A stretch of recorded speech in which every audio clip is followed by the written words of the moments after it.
Welcome back once again friend हमारे इस प्यारे से प्लेटफॉर्म पे जिसका नाम है त्रिशांत एकेडमी। और दोस्तों मैं आज आपका मिश्रा सर लेके आया हूँ केमिस्ट्री का एक और टॉपिक है दोस्तों जिसका नाम है electronics configurations.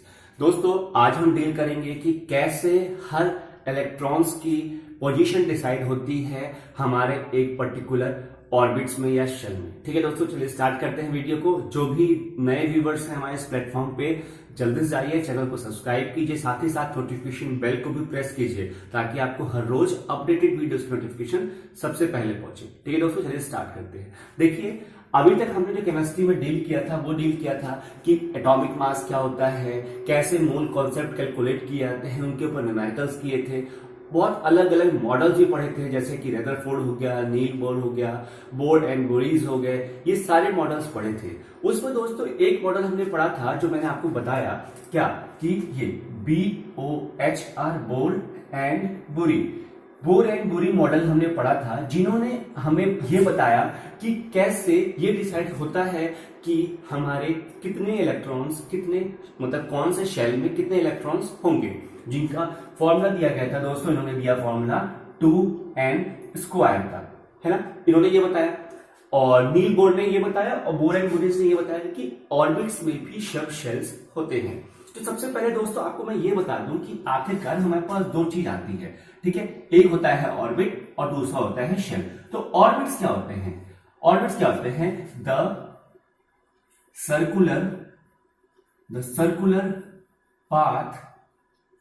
circular path on which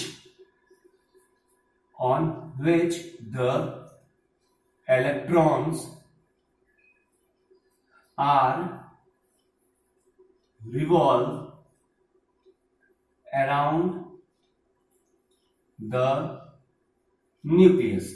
दोस्तों एक ऐसा सर्कुलर पाथ है जिसके ऊपर इलेक्ट्रॉन्स घूमते हैं, लेकिन किसके अराउंड वो घूमते हैं न्यूक्लियस के अराउंड। फॉर एग्जांपल अगर मेरा यहाँ पे न्यूक्लियस है, ठीक है, न्यूक्लियस है, अब इसके अराउंड हमें क्या करना है, एक सर्कुलर पाथ ट्रेवल कराना है जहां पे हमारे इलेक्ट्रॉन्स घूमेंगे। ठीक है, अब दोस्तों आपको पता है कि ये अंडर द न्यूक्लियस हमारा क्या रहता है, प्रोटॉन रहता है पॉजिटिव चार्ज, और हमारा न्यूट्रॉन रहता है, और यहां पे क्या रहेगा, हमारा नेगेटिव चार्ज रिवॉल्व करेगा इलेक्ट्रॉन्स। तो इलेक्ट्रॉन्स रिवॉल्व करते हैं अराउंड द न्यूक्लियस। ये हमारा क्या है, न्यूक्लियस है, ठीक है, यह हमारा न्यूक्लियस है और इसे हम कहेंगे दोस्तों ऑर्बिट। ठीक है, यहां तक बात हमारी तब थी जब हमारे नील बोर्ड साइंटिस्ट ने हमें यह बताया था। जब हमारे बोर एंड बुरीज आ गए तो उन्होंने हमें और डेप्थ में बताया और ये चीज बताई फ्रेंड्स कि ऑर्बिट्स तो है, यहाँ पे ये ऑर्बिट है जिसके अराउंड हमारे इलेक्ट्रॉन्स रिवॉल्व करते हैं, लेकिन अब बात ये आ गई कि कितने इलेक्ट्रॉन्स कौन से ऑर्बिट में रिवॉल्व करेंगे। ये बात वो फॉर्मूला दिया 2n² से। तो 2n² है where n is number of the orbit, ये नंबर ऑफ द शेल। ठीक है, अब शेल क्या होता है दोस्तों, ये हुई कि ऑर्बिट तो एक है, ये first orbit, second, third and fourth, ये ऑर्बिट तो है। अब ये उन्होंने ये बताया कि ऑर्बिट के अंदर भी एक ऐसी जगह होती है जहां पे हम और क्लियरली डिसाइड कर पाते हैं कि कौन से ऑर्बिट में कितने शेल होंगे, ठीक, और उस शेल में कितने इलेक्ट्रॉन्स होंगे। ठीक, तो अब हमें यह पता चलने वाला था कि ऑर्बिट के बाद, अगर मैं इसको रब करूं, मैं क्लियरली फिर से आपको बनाऊंगा क्योंकि ये एक्सप्लेन करना होगा। ठीक है, अगर मैं आपको ये बताऊं कि ऑर्बिट के बाद हमारा एक टर्म आया, इसको बोलते हैं हम शेल। ठीक है, शेल आया कि ऑर्बिट के बाद कि अब कितने नंबर ऑफ शेल होंगे और कितने इलेक्ट्रॉन्स उस पर्टिकुलर शेल में होंगे। ठीक है, वो देखें क्या होता है दोस्तों। देखिए शेल क्या है कि number of electron in particular orbit is governed by term shell। ठीक है, governed by the term shell। अब हमारे पास शेल जो होती हैं फ्रेंड्स वो होती हैं चार। ठीक है, शेल जो होती हैं वो होती हैं चार। पहली है के शेल, दूसरी है के एल, फिर तीसरी है एम, चौथी है एन। ठीक है। अब हमें ये बताना पड़ेगा कि कौन से शेल में कितने इलेक्ट्रॉन्स आ सकते हैं, कितने इलेक्ट्रॉन्स फिट हो सकते हैं, कितने electrons around the nucleus revolve कर सकते हैं इस पर्टिकुलर शेल्स में। ठीक है, वो फॉर्मूला, इस फॉर्मूले से हम डिसाइड कर पाते हैं कि कितने कितने इलेक्ट्रॉन्स रहेंगे।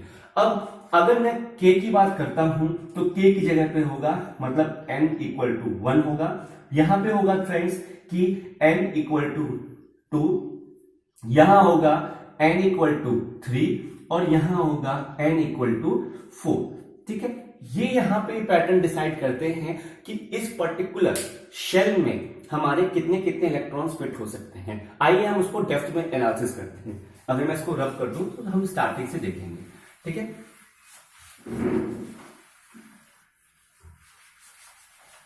अगर मैंने ये बोला कि जब हमारा n इक्वल टू 1 होता है तो k में अगर मैं ये वाला फॉर्मूला फिट करूं कि 2n की जगह पे 1 का स्क्वायर तो कितने होंगे 2, तो मैं बोलूंगा यहां पे कितने आएंगे 2 इलेक्ट्रॉन्स आएंगे। ठीक, अगर मैं बोलूं L की जगह पे कि n इक्वल टू 2, यहां पे था n इक्वल टू 1 और यहां मैं फॉर्मूला लिख देता हूं 2n स्क्वायर। ठीक है, और ये भी रब कर देता हूं, अब इसका कुछ काम नहीं है। ठीक है, ठीक, यहां हो गया 2 का स्क्वायर। दोस्तों ये हो गया 2 इंटू 4 दैट इज 8 इलेक्ट्रॉन। ठीक, और यहां पे अगर मैं n की जगह पे 3 कर देता हूं तो यहां पे क्या होगा m 2 3 का square that is 2 into 9 that is 18 electron. ठीक, अब n की जगह पे मैं 4 करता हूं तो ये होता है n इक्वल टू 2, ये 4 का स्क्वायर दैट इज 2 इंटू 16, 4 4 जा 8, 2n स्क्वायर, n की जगह 4 तो 4 4 का स्क्वायर 16 सही तो है 16 और 16 टू 32 इलेक्ट्रॉन्स। ठीक है, तो आप देख सकते हैं कि अब जब ये चीज डिसाइड हो गया था कि कितने शेल पे कितने आएंगे, दोस्तों ये हो गया हमारा न्यूक्लियस, इसके अराउंड 1 शेल, 2 शेल, 3 शेल और यहां पे 4 शेल। तो जो सबसे पहला वाला होगा इसको हम कहेंगे K शेल, सबसे बाद वाला होगा उसके बाद वाला उसको कहेंगे L शेल, उसके बाद वाले को कहेंगे M शेल और उसके बाद वाले को कहेंगे N शेल।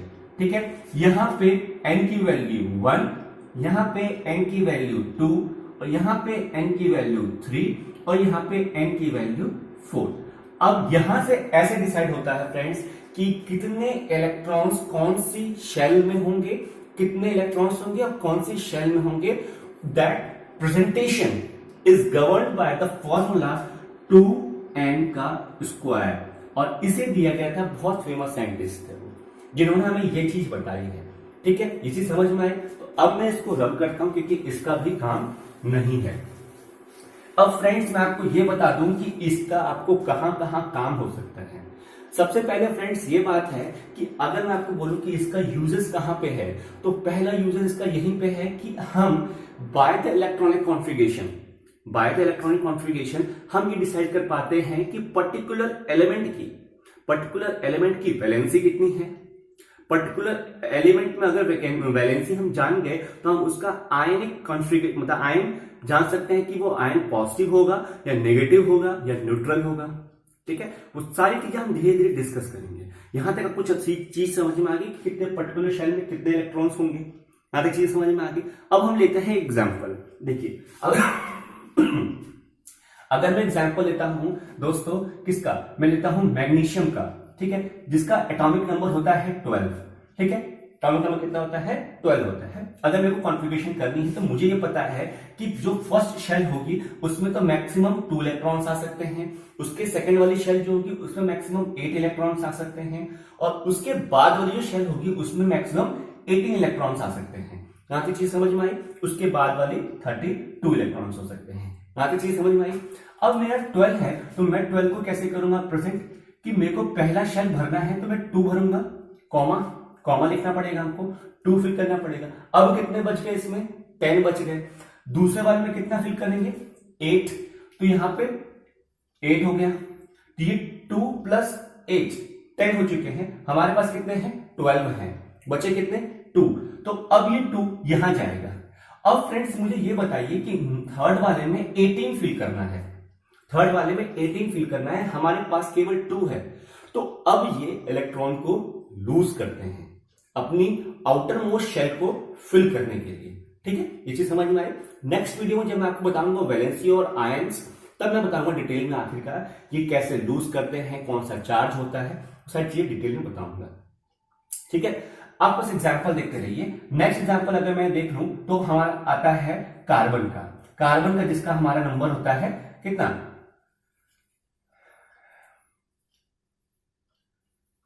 कार्बन जिसका हमें प्रेजेंटेशन सी होता है। तो hydrogen, helium, lithium, barium, boron, hydrogen, helium, lithium, barium, boron, carbon 6।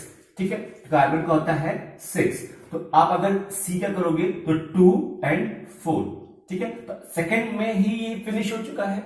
तो सेकंड में हमें चाहिए 8, यहां पे है 4, तो हमें इसको फुलफिल करने के चाहिए 4। ठीक, अब चाहे तो ये लूज करे चाहे तो गेन करे।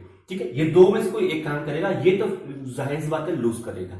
ठीक है, ये करेंगे लूज, तो इसमें आएगा Mg+2, और ये गेन भी कर सकते हैं तो C-4 या C+4। तो यही कार्बन की खासियत होती है। कार्बन एक ऐसा एलिमेंट है कि ये लूज भी कर सकता है और गेन भी कर सकता है। इसीलिए इसकी जो रिएक्टिविटी है, कंबाइनिंग कैपेसिटी है, इसकी बहुत ज्यादा होती है, किसी के एलिमेंट के साथ भी कंबाइन कर लेता है इजीली।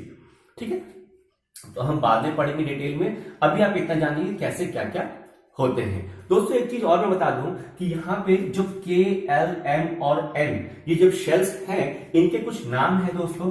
इसको हम कहते हैं डबलेट, DUBOLET, डबलेट, और इसे कहते हैं हम ऑक्टेट, ऑक्टेट। ठीक है, ऑक्टेट इसे कहेंगे, ऑक्टेट इसे कहेंगे डबलेट। और दोस्तों ये जो दो शेल हैं, ये जब आप हायर स्टैंडर्ड में 11th और 12th जब पढ़ रहे हैं, या जो हमारे भाई बहन पढ़ रहे होंगे उनको पता होगा कि M और N इन दोनों शेल्स में हमारे आते हैं S, P, D, F, ये आते हैं शेल। ये शेल नहीं है, शेल तो ये होंगे, इनको कहेंगे हम शब शेल। ठीक है, शब शेल। ये और थोड़ा डेप्थ में आता है कि SPDF में कितने कितने इलेक्ट्रॉन्स और डेप्थ में आते हैं। क्यों, क्योंकि यहाँ पे क्या नाम है 18 और 32 इलेक्ट्रॉन्स फिट होने होते हैं। तो हमने यहाँ पे 8 तक पढ़े थे, अब 18 और 32 में जाना है, तो वहां पे और डेप्थ हमें चाहिए। ठीक है दोस्तों, ऐसे ही हम करते हैं इलेक्ट्रॉनिक्स कॉन्फ़िगरेशन। कोई भी आप एलिमेंट पकड़ लीजिए, कोई सा भी एलिमेंट पकड़ लीजिए, प्रोसीजर यही है कि पर्टिकुलर कोई एलिमेंट पकड़ लीजिए, आपको उसका एटॉमिक नंबर पता होना चाहिए। जब आपको उसका नंबर देख लिया तो आपको फर्स्ट शेल में 2, सेकंड में 8, थर्ड में 18 और फोर्थ में 32, इतने एटॉमिक नंबर के हिसाब से आप उसको फिट करना होता है। ठीक है, और जब वहां पे आप फिट कर बैठेंगे तो आपको खुद ही समझ में आएगा कि आउटर मोस्ट शेल में हमारे पास कितने कितने इलेक्ट्रॉन्स बच गए, कितने इलेक्ट्रॉन्स एक्स्ट्रा हैं, या कितने की वैकेंसी खाली है अभी। ठीक है, तो दोस्तों ऐसे फिट करना हो। तो दोस्तों इलेक्ट्रॉनिक कॉन्फ़िगरेशन क्या है, अगर मैं इसकी डेफिनेशन बोलूं, इलेक्ट्रॉनिक कॉन्फ़िगरेशन क्या है, द प्रॉपर और the systematic distribution of the electrons in a particular shell is known as electronic configuration. मतलब हमारे अपने अपने शेल में, अपने अपने ऑर्बिट में प्रॉपर सिस्टमैटिक डिस्ट्रीब्यूशन करके हमें इलेक्ट्रॉन्स को फिट करना, यही कहलाता है इलेक्ट्रॉनिक कॉन्फ़िगरेशन, जो कि फॉर्मूला गिवन बाय ये है, ये 2n²। तो आप इसका स्नैपशॉट ले सकते हैं। ये दो एग्जांपल हैं, एग्जांपल नंबर 1 और एग्जांपल नंबर 2। ठीक है, ऐसे करके आप कई सारे एग्जांपल लिख सकते हैं। तो मेरी आपसे एक ही होमवर्क है या रिक्वेस्ट है कि आप जल्दी से लिथियम और सोडियम का फटाफट इलेक्ट्रॉनिक कॉन्फ़िगरेशन करके आप मुझे कमेंट करके बताएं। ठीक है फ्रेंड्स, तब तक के लिए टेक केयर, बाय बाय।